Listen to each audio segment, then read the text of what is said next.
అంటారు. వాగ్దానాలు దేవుని వాగ్దానాలు చదువుకోవటం, వాగ్దానాలు చూసుకోవటం, మురిసిపోవటం కాదు, అసలు నెరవేరుస్తాడు వాటిని. వాగ్దానం నెరవేరకపోవడానికి రెండవ కారణం ఏంటంటే, చేసిన వాగ్దానాన్ని దేవుడు నెరవేర్చినట్లు దేవునికి ప్రార్థన చేయకపోవటం, దేవునికి గుర్తు చేయకపోవటం. వాగ్దానాలు బోల్డన్ని పొందుకొని ఉన్నాం మనం, కానీ ఆ వాగ్దానాలు నెరవేర్చబడినట్లు మనం దేవుని యొద్దకు ప్రార్థనలో వెళ్ళాల్సి ఉంది.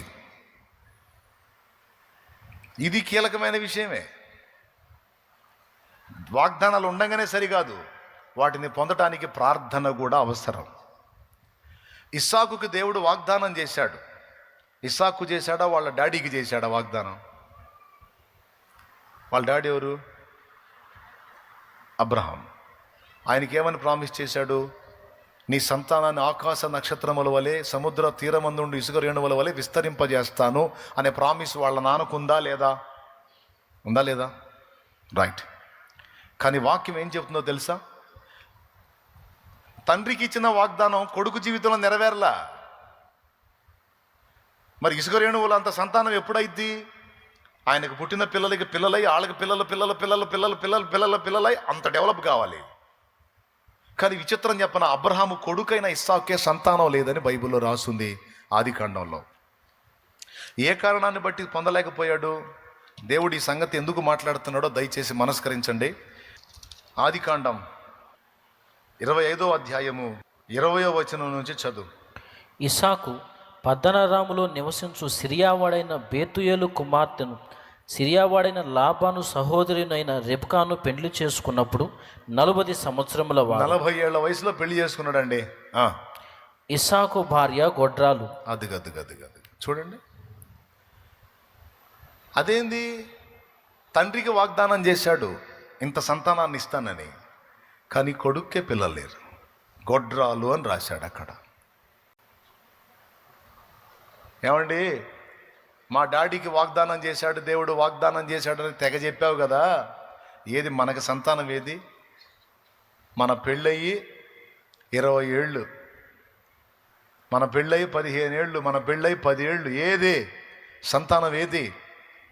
కాదమ్మా, దేవుడు వాగ్దానం చేశాడు మా నాన్నకి, చాలాసార్లు వాగ్దానం చేశాడు. నన్ను బలిపీఠం మీద నుంచి దించమని ఆయనే చెప్పాడు. నాకు ప్రతిగా గొర్రె పొట్టేలను వధింపజేసింది ఆయనే. అప్పుడు మా తండ్రికి వాగ్దానం చేశాడు, నీ సంతానాన్ని ఆకాశ నక్షత్రములలో విస్తరింపజేస్తానని వాగ్దానం చేశాడు. మరి ఎందుకో మనకు పిల్లలు ఇవ్వట్లేదు ఏంటో? తర్వాత ఇస్సాకు అర్థమైంది, మా డాడీకి ప్రామిస్ చేశాడు, దాన్ని స్వతంత్రించుకున్నట్లు నేను దేవునికి ప్రార్థన చేయాలి కదా అని బలు వెలిగింది. ఎన్నేళ్ళకి వెలిగింది? కనీసం 18 ఏళ్ళు దాటిన తర్వాత, కనీసం 19-20 సంవత్సరాలు అయినప్పుడు వెలిగింది బలుపు. ఆ బల్బు వెలిగి అప్పుడు ప్రార్థన చేశాడట. ఇస్సాకు ఆమె విషయమై ప్రభువుని వేడుకున్నాడు. చదువు వచ్చిన కిందకు ఉంటుంది. గనుక అతడు ఆమె విషయమై యెహోవాను వేడుకొనెను. అద్దుగా అంటే అప్పుడు వేడుకున్నాడని రాస్తుందంటే అంతకుముందు గనుక అతడు ఆమె విషయమై, ఆమె గొడ్రాలు గనుక అతడు ఆమె విషయమై యెహోవాను వేడుకొనెను. వేడుకొనుటంటే ప్రార్థించుట. ప్రార్థన చేశాడు. ఆ తర్వాత ఒకేసారి ఇద్దరు పుట్టారు. దేవునికి స్తోత్రం కలుగును గాక. హల్లెలూయా. ఆ పుట్టినోళ్ళలో ఒకడు ఏశావు, ఒకడు యాకోబు. ఎప్పుడు ఇచ్చాడు? ప్రార్థన చేసిన తర్వాతన, ప్రార్థన చేయక మునుప. సో దేవుడు మనకిచ్చినటువంటి ప్రామిసులు నెరవేర్చకపోవడానికి కారణం మన నిర్లక్ష్యం, మనం దేవునికి ప్రార్థన చేయకపోవటం. ఏమండి, వచ్చే సంవత్సరం నువ్వు పెట్టుబడి పెట్టుకొని వ్యాపారం చేయడానికి ఈ సంవత్సరం నన్ను డబ్బులు అడిగావు, ఏదో కొంత అమౌంట్ అడిగావు. నేనేమన్నానంటే, తప్పకుండా ఆ సమయం వచ్చినప్పుడు నన్ను అడుగు, నీకు ఇస్తానని నేను వాగ్దానం చేశా, ఇస్తానని. ఇక నువ్వు పెట్టుబడి పెట్టాల్సిన సమయం రాగానే నేను డింగ్మన్ని ఫోన్ తీసుకొని నీకు ఫోన్ చేసి, నా ఫోన్ నుంచి, బ్రదర్ నువ్వు అడిగావే అప్పుడు పెట్టుబడికి డబ్బులు, ఇస్తాదా అని నేను పిలుస్తానా? మైండ్ ఉన్నోడు ఎవడన్నా పిలుస్తాడా? చెప్పండి కొద్దిగా. ఆ? ఏం చేస్తాడు? ఇస్తాను అన్నాను, నేనేం ఈనలేదే, ఇస్తాను అన్నాను, నన్ను అడగట్లేదుగా. అంటే బహుశా వేరే ఆప్షన్ ఉందేమో, వేరే వైపు నుంచి అతనికి ఏదన్నా వచ్చిందేమో, లేకపోతే ఎవరైనా ఇంకా ఇస్తామన్నారేమో, ఎవరి దగ్గర తెచ్చుకున్నాడేమో. ఎక్కడ అందకపోతే నా దగ్గరికి వచ్చేవాడు, నన్ను అడిగేవాడు కదా. అడగలేదు అంటే అతనికి అంత తీవ్రమైన విషయం కాకపోయి ఉండొచ్చు అది అని సైలెంట్ అవుతాడు. నాకే గొడవ లేదు, నా సొమ్ము నా దగ్గరే ఉంటుంది అనుకుంటాం. దేవుడు కూడా ఎన్ని చోట్ల రాయించాడో తెలుసా? అడక్కండి మీకు ఇయ్యబడును అన్నాడు. ఎక్కడన్నా రాసి ఉంటే చెప్పండి, నేను కూడా చూసుకొని నేర్చుకుంటా. అడక్కండి మీకు ఇయ్యబడును అని రాశాడు ఎక్కడన్నా? ఏం రాశాడు? పెద్దగా వెదకుడి, తట్టుడి, అడుగుడి, అడుగు ప్రతివాడు పొందునా, కొంతమందే పొందునా? మరి అడగరే. మీరు దేవుని అడగనందున మీరు చాలా పొందలేకపోతున్నారని యాకోబు పత్రిక 4వ అధ్యాయము 1-2 వచనాలు చదివితే ఉంది. ఉంటుందండి, నాకెళ్ళి చూడండి, డౌట్ లేదు, పెన్నుంటే రాసుకోండి. అడగనందున చాలా సంగతులు మనం పొందలేకపోతున్నాం. అడుగుటయే ప్రార్థన. తండ్రి తన్ను అడగని వాళ్ళకి పరిశుద్ధాత్మ ఇస్తానన్నాడా? అడుగు వారికి ఎంతో నిశ్చయముగా తన పరిశుద్ధాత్మ ఇస్తానన్నాడా? లూకాసు వార్త 11వ అధ్యాయము 13వ వచనం. పరలోకమందున మీ తండ్రి తన్ను అడుగు వారికి పరిశుద్ధాత్మను ఎంతో నిశ్చయముగా అనుగ్రహించున. నేను అడిగిన వాళ్ళకి ఇస్తాడు అంటే అడగని వాళ్ళకి? కొద్దిగా చెప్పండి. అది విషయం. అంటే చాలామందికి వాగ్దానాలు తెలుసు, కానీ ఆ వాగ్దానాలు మన జీవితంలో నెరవేరినట్లు ప్రార్థన చేయటం తెలియదు, దేవుణ్ణి వేడుకోవటం తెలియదు. దేవునికి వాగ్దానాలు, దేవా నువ్వు ఈ మాట అన్నావు కదా ప్రభువా, ఈ వాగ్దానం చేసావుగా ప్రభువా, ఈ సాయం చేస్తానన్నావుగా ప్రభువా, నీ కార్యమును జరిగించు ప్రభువా, ఇదిగో నేను విశ్వసిస్తున్నాను, నువ్వు కదులు తండ్రి అని ప్రార్థనలో మొర్ర పెట్టరు. ఈ కారణం చేత చాలామంది దేవుని దగ్గర నుండి పొందలేదు. ఇది 2 చోట్ల రాయబడు, అనేక చోట్ల రాయబడింది. 2 చోట్ల, అనేక చోట్ల. అసలు ఇంకా యేసయ్య అద్భుతమైన మాట చెప్పాడు. ఇప్పుడు మన అవసరాలు తెలియనోడి దగ్గరికి మనం పోయి డబ్బు కావాలన్నాం అనుకో, అవసరాలు తెలియనోడు ఏమంటాడు తెలుసా? ఎందుకో అంటాడు. ఎందుకంటే నీకు సోదంతా చెప్పాలి వాడికి. నువ్వు ఏం చెప్పాలి? అమ్మాయి పెళ్లి చేయాలనుకుంటున్నాను, కొద్దిగా చిల్లర బాకీలు ఉన్నాయి, తీర్చుకోవాలనుకుంటున్నాను, నువ్వు ఒక అమౌంట్ ఇస్తే కట్టేసి అమ్మాయి వైనం చేసేసి ఇదంతా చేయాలనుకుంటున్నాను, దానికి ఇది ఇది అని మొత్తం మ్యాటర్, నీ అవసరాలన్నీ చెబితే సరేలే అంటాడు. అవసరాలు ఎరగనోడు ఇవ్వకపోవచ్చు కూడా. కానీ ఇక్కడ ప్రభు ఏం మాట్లాడో తెలుసు? మత్తయి సువార్త 6లో, మీరు అడుగక మునుపే మీకు అక్కరగానున్నవేవో మీ పరలోకపు తండ్రికి ముందే తెలియను. ఆయనకి తెలుసు, నీ అవసరాలు తెలుసు, నీ అక్కర్లు తెలుసు. ఏమండి, నిద్రపోయే వాళ్ళని నేను తట్టి లేపను, కానీ బుర్ర కలిగిన వాళ్ళు, మెలకు కలిగిన వాళ్ళు ఈ మాటలు తీసుకోండి, జాగ్రత్తగా తీసుకోండి. టైంపాస్ మాటలు కాదు, నీ జీవితానికి ఉపయోగపడే మాటలు. నిద్రపోయే వాళ్ళు సరి గట్టిగా స్తోత్రం చెప్పండి. మెలుగుతున్న వాళ్ళు చెప్పండి. చెప్పబోయి కూడా ఆలోచించారు, మనం నిద్రపోవట్లేదు కదా. దేవునికి స్తోత్రం, హల్లెలూయా.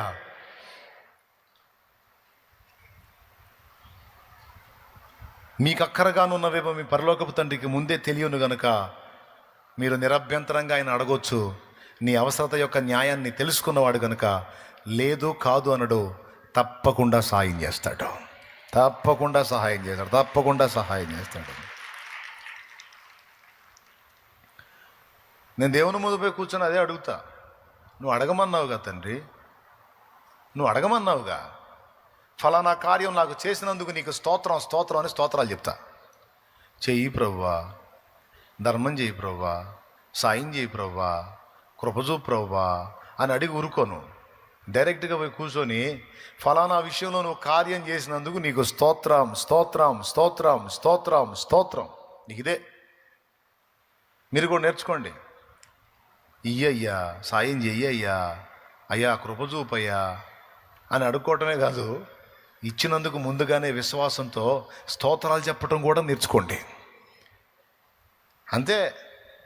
నా కుటుంబంలో ఫలానా వ్యక్తి ఇంకా మారలేదు ప్రభువా, అతన్ని మార్చు తండ్రి అంటాం కాదు, అతన్ని నువ్వు దర్శించినందుకు నీకు స్తోత్రం స్తోత్రం స్తోత్రం, అతనితో నువ్వు మాట్లాడుతున్నందుకు నీకు స్తోత్రం స్తోత్రం స్తోత్రం, అతనిలో ఉన్నటువంటి ఆ పాపపు ఆ బీజాన్ని తొలగించి ఆ పాప సంబంధమైన జీవితం నుంచి అతన్ని విడిపించినందుకు నీకు స్తోత్రం స్తోత్రం స్తోత్రం రోజు చెప్పు నువ్వు. తర్వాత ఏం జరిగిద్దో చూడు. చెయ్యి తండ్రి, కృప చూపు తండ్రి, ఆ దుర్మార్గుడిని మార్చు తండ్రి, ఆ సైతానుడిని మార్చు తండ్రి, పెద్ద సైకోలాగా తయారై నన్ను పీడిస్తున్నాడు తండ్రి, సచ్చినోడు కాదు బతికినోడు కాదు తండ్రి, వాడిని మార్చండి తండ్రి, అయ్యా దయ చూపండి తండ్రి అంటే సగమే. ఏ లేదు, మోకాళ్ళుని అతన్ని నేను దర్శించి అతనికి పట్టిన దయ్యాన్ని వెళ్ళగొట్టినందుకు నీకు స్తోత్రం స్తోత్రం స్తోత్రం స్తోత్రం స్తోత్రం చూతూనే ఉండు నువ్వు. మోకాళ్ళు వేసిన ప్రతిసారికి అంతే. మా డాడీతో నువ్వు మాట్లాడినందుకు స్తోత్రం, మా మమ్మీతో మాట్లాడినందుకు స్తోత్రం, మా అమ్మాయితో మాట్లాడినందుకు స్తోత్రం, అమ్మాయికి పట్టిన దెయ్యాన్ని వదిలించినందుకు స్తోత్రం స్తోత్రం స్తోత్రం స్తోత్రం చెప్పు. ఉద్యోగం ఇయ్యి తండ్రి, ధర్మం చెయ్యి తండ్రి, ఎప్పుడు తండ్రి, వాళ్ళు చూడు తండ్రి, వీళ్ళు చూడు తండ్రి, యేసయ్యా నాకు జాబ్ ఇచ్చినందుకు నీకు స్తోత్రం స్తోత్రం స్తోత్రం స్తోత్రం స్తోత్రం స్తోత్రం. విశ్వాసము స్తుతించేటట్టు చేసిద్ది. విశ్వాసము స్తుతినిస్తుంది. అదే విశ్వాసం కలిగిన వారమై ఉంటే ఇయ్యయ్యా చెయ్యయ్యా కాదు, చేసినందుకు స్తోత్రం అయ్యా అని చెప్పాలా. ఎప్పుడు మోకాళ్ళు వేసినా అదే. ప్రభువా తలా ఒక మాట అంటున్నారు ప్రభువా, ఈ అప్పుల దెబ్బకు సావాలనిపిస్తుంది తండ్రి, తట్టుకోలేకపోతుంది. అప్పుల వాళ్ళు చేతులు ఎత్తండి, అప్పులు ఉన్న వాళ్ళందరూ చేతులు ఎత్తండి. నాకు అప్పులు ఉన్నాయి అన్నోళ్ళు చేతులు ఎత్తండి. సిగ్గుపడతారు ఏందండి? అట్ట కదిలించండి. మన సరికంతా అప్పులు సరికే. ఏం చేద్దాం, దేవునికి స్తోత్రం, హల్లెలూయా.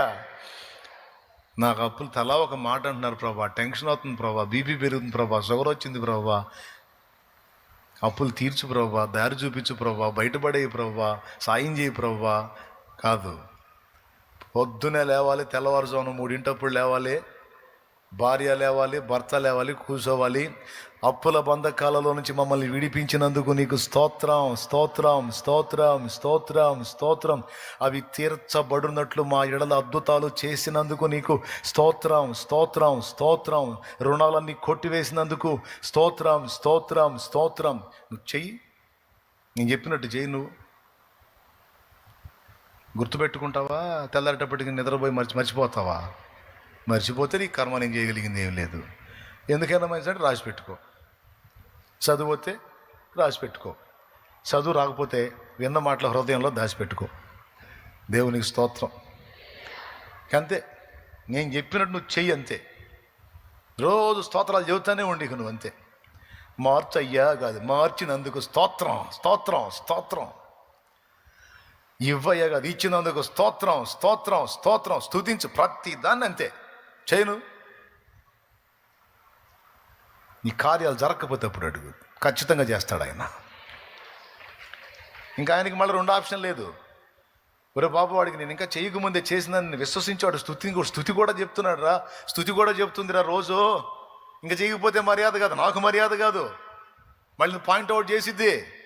నువ్వు చేసావని విశ్వసించి రోజు స్తుతిస్తూ ఉంటే ఎందుకు చేయలేదని అడిగిద్ది. మళ్ళీ నా పరువు పోదు. నా బిడ్డ విశ్వాసం ఉంచి స్తుతిస్తుందిరా, పొండి కార్యం చేయపోండి అంటాడు. దూతలారా పొండి అంటాడు. నేను చెబుతుంది కహాని కాదు, జరిగిద్దంతే. దేవుడు చేస్తాడు. అందుకే విశ్వాసంతో స్తుతించు. ఇప్పుడు చెప్పు, ఒట్టిగా అడిగి వదిలేస్తావా? చేసినందుకు స్తోత్రాలు చెప్తావా?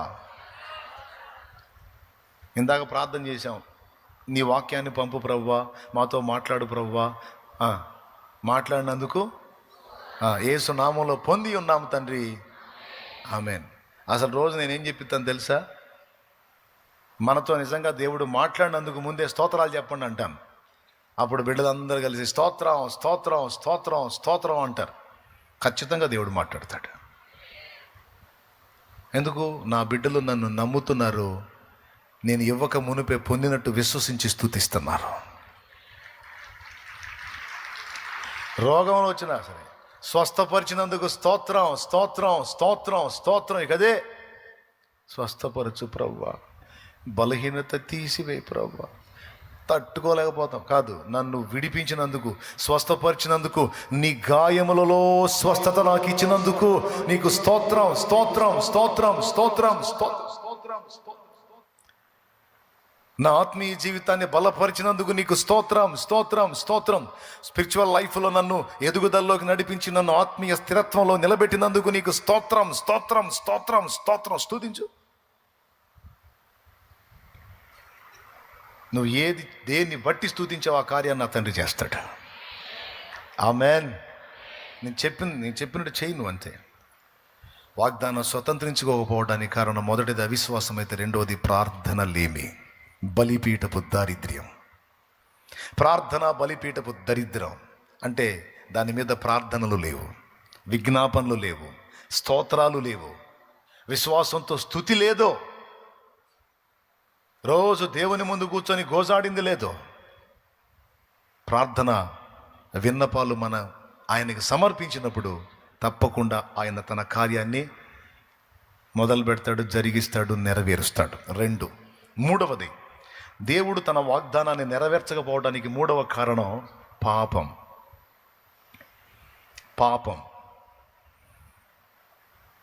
మన ఎడల దేవుడు తన వాగ్దానాలు చాలా ఇచ్చినాయి, అవి నెరవేర్చకపోవడానికి కారణం చెప్తున్నాను, పాపం. మూడవ కారణం. దాన్ని బట్టి కూడా ఆపుతాడు. మరి నువ్వు అడ్డమైన పాపాలు చేసుకుంటే ఎట్టబడితే అట్ట వెచ్చలవిడిగా తిరుగుతూ ఉంటే వాగ్దానాలన్నీ నీకు ఇస్తారా ఊరేగంటాడా? షరతులు వర్తిస్తాయి. వాగ్దానం ఇచ్చిన ప్రతి చోట ఒక షరతు చెప్పాడు. ఏంటో తెలుసా? నా మాట విని దాని చొప్పున నడవాలి నువ్వని. కొట్టో నా మాట విని దాని చొప్పున నువ్వు నడవాలి అనే ప్రతి వాగ్దానానికి ముందు ఒక వార్నింగ్ షరతు ఉంది. అడ్వర్టైజింగ్లో వస్తాయి కదా, 24 మాటలు చెప్తారు, అన్నీ చెప్పి ఫైనల్లో షరతులు వర్తిస్తాయి అంటారు. మరి మీకు గుర్తుందో లేదో, మనకైతే పక్కా షరతు వర్తిస్తుంది. వాగ్దానాన్ని నెరవేర్చే విషయంలో దేవుడు అసమర్థుడు కాదు, సమర్థుడు. కానీ దేవుడిచ్చిన షరతుని మనం నిర్లక్ష్యం చేయకూడదు. కానీ కొంతమంది ఏం చేస్తారో తెలుసా? ఒక పక్క ప్రార్థన చేసి వాగ్దానాన్ని ఎత్తిపట్టి అడుగుతారు, మరో పక్క పాపంలో కంటిన్యూ అవుతారు, దేవుని మాటలకు అవిధేయత చూపుతారు. సింపుల్గా మీరు చూడండి, ద్వితీయోపదేశ కాండం 28వ అధ్యాయము 1వ వచనం నుంచి, లేకపోతే 3వ వచనం నుంచి చదువు.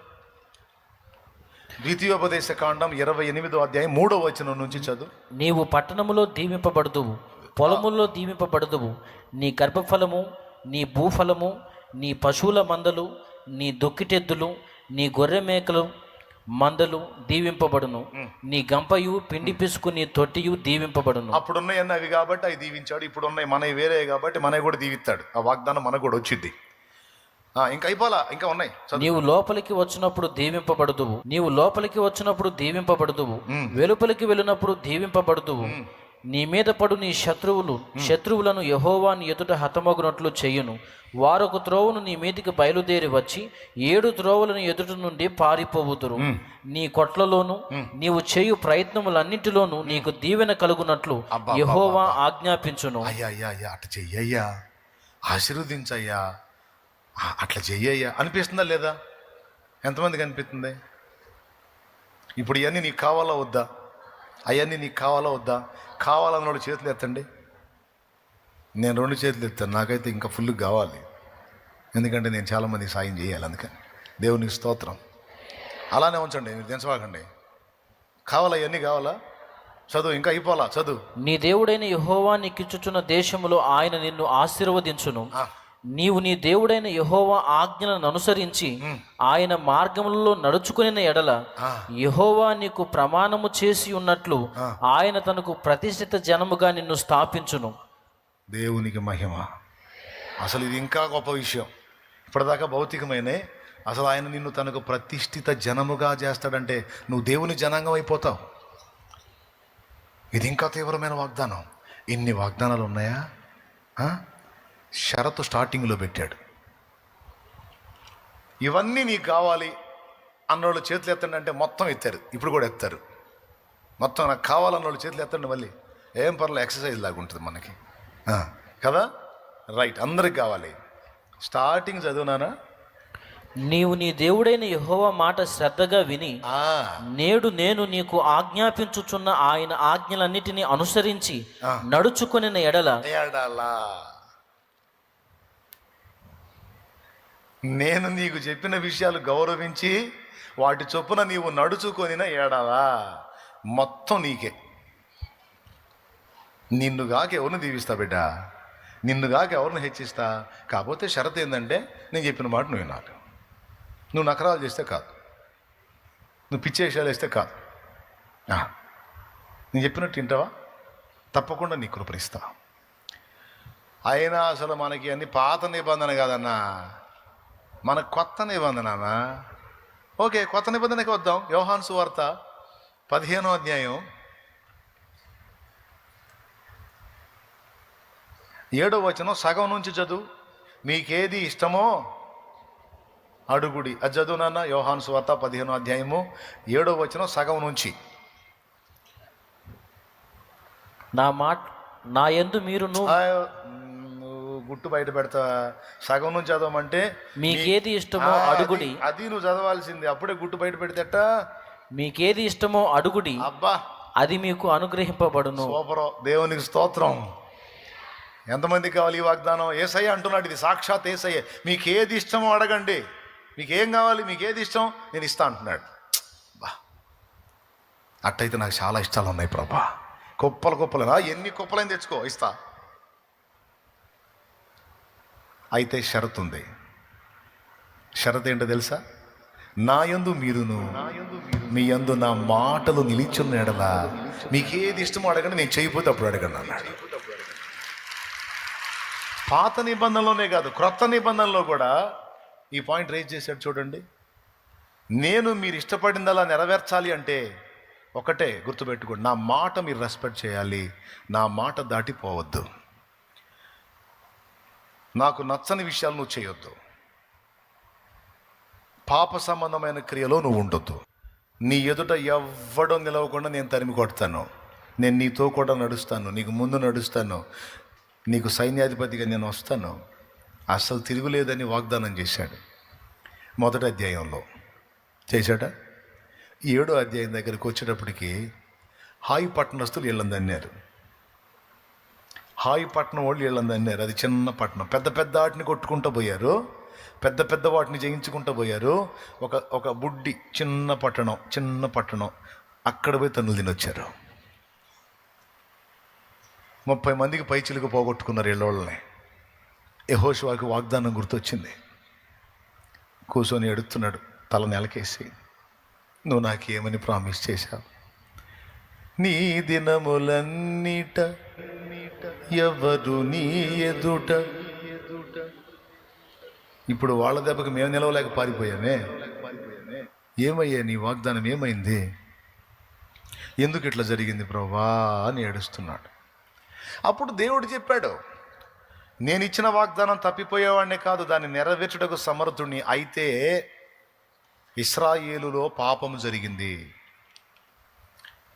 శపితమైన వాటిని ముట్టవద్దని నేను చెప్పానా లేదా? చెప్పావయ్యా. కానీ మీ గుంపులో ఒకడు శాపగ్రస్తమైన దాన్ని తెచ్చుకొని దాచిపెట్టుకున్నాడు. గుడారంలో గుంట తీసి దాచిపెట్టాడు వాడు. అవునా? ఎవడు ప్రభువా? పిలువు, జనాన్ని పిలువు, ఫలానా గోత్రాన్ని పిలువు, ఫలానా గోత్రం నుంచి ఫలానా వంశం మొత్తం ఫిల్టర్ చేస్తే మనోడు దిగాడు. ఆకాను. ఎవరు దిగారు? ఆకాను. చెప్పాడు యెహోషువ, కుమారుడా, దేవుని గౌరవించి సన్మానించి అసలు ఏం జరిగిందో చెప్పు. దేవుడు నిన్ను పట్టించాడు, ఏం చేశావు? ఎరుకో ప్రాంతాన్ని మనం ముట్టడేసినప్పుడు, దాన్ని మనం స్వాధీనం చేసుకున్నప్పుడు అక్కడ ఉన్నవన్నీ శపితమైన వస్తువులు ముట్టొద్దని ఫస్ట్ నుంచి మీరు చెప్తా వచ్చారు, దేవుడు చెప్తా వచ్చాడు. కానీ నేను వినలా, దురాశకు లోనయ్యాను. ఆ శపితమైన వస్తువుల్లో కొన్నిటిని తీసుకొచ్చి అదిగో ఆ గుడారం మధ్యన నేను వాటిని దాచాను అన్నాడు. అంటే దేవుని ఆజ్ఞలు మీరారు, దేవుడు చెప్పిన హద్దులు దాటారు. వాగ్దానాలు దేవుని వాగ్దానాలు చదువుకోవటం, వాగ్దానాలు చూసుకోవటం, మురిసిపోవటం కాదు, అసలు నెరవేరుస్తాడు వాటిని. నెరవేరట్లేదు అంటే ఎక్కడో తేడా జరుగుతుంది. ఎక్కడ తేడా జరుగుతుంది? ఒకటి, మన అవిశ్వాసం అన్నా అయి ఉండాలి. రెండు, ప్రార్థనలు ఏమైనా అయి ఉండాలి.